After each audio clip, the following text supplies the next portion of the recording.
When you begin, you don't know what you can do and cannot do, or what your strengths are or your weaknesses are, even though you believe you know that.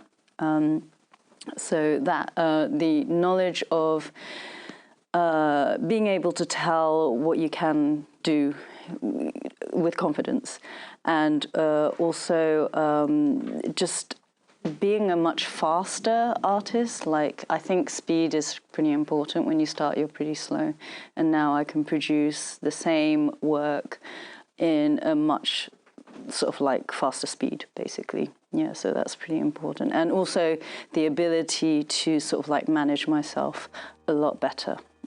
Just understanding what I can produce with what amount of time that I have.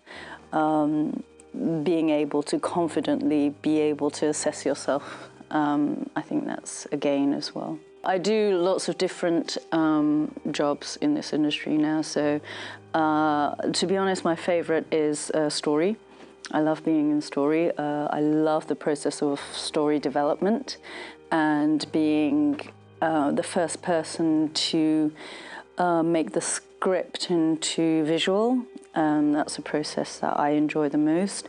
In terms of animation, I enjoy the first pass, the rough animation, because it's all about performance. And also I actually enjoy tie down quite a lot, so actually tying down the full animation, so therefore we have, I can finally visually see the final animation, so that's quite enjoyable as well. The boring aspect, okay, so going into story, I think when the story starts to, the storyboarding process is coming towards the end. Most of the sequences are set, but there are always kind of fixes, and they're small fixes, and that becomes a little bit tedious and boring. In terms of animation, the boring element, sometimes when it's more technical than performance, that's when I find it quite boring. I like making characters act, so when it's just less acting, more technical, then I find it quite boring. In general, I don't really enjoy doing layout, although I do it. Layout is a really technical process, so in comparison to story and animation, I don't enjoy it that much. Proud of, I think it's not about what my work is, it's about sort of like, I'm proud of being part of that team. So I'm proud of being part of more or less every project that I've done, because yeah, you're proud of the fact that you took part in a great creative team. A lot of the times I'm surrounded by fantastic artists, and you feel proud to be able to be working with that person professionally. So yeah, those are the moments I actually feel proud of, not particularly because of my work. Yeah. All of my directors and supervisors I find quite inspiring, and also fellow artists in the team. I'm lucky enough to be in a position where I am in quite ambitious kind of Hollywood projects, and those tend to attract a lot of prestigious, sort of like well-known artists. So to be able to work with those people is very inspiring. But in terms of influence outside that I haven't worked for, in terms of film directors, I think Ridley Scott's work is very inspiring to me. Kubrick, of course, insanely inspiring, as much as Kurosawa.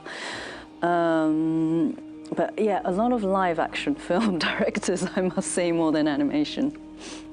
I did work on Aladdin, but now I'm at Warner Brothers on something else, but it's live-action again, yeah. Yeah, it's a new kind of field that I'm going into with live action. However, strangely enough, my work doesn't feel new. I feel as though I'm using all the skills that I gained throughout the industry, even on live action, simply because I don't actually even call it live action. I call them hybrid projects, and we all call it hybrid projects, like within the industry as well nowadays, because it's just not live action alone anymore.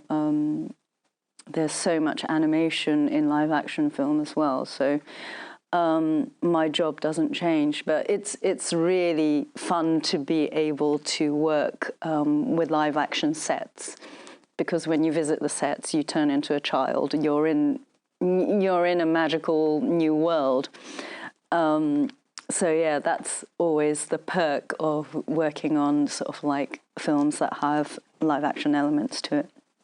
So yeah, it's a new field that I'm stepping into, but I just simply think it's a natural progress, because it's not me who opened the path. It was the industry that started moving in that direction and opened opportunities for artists like us. So I'm in a very fortunate time.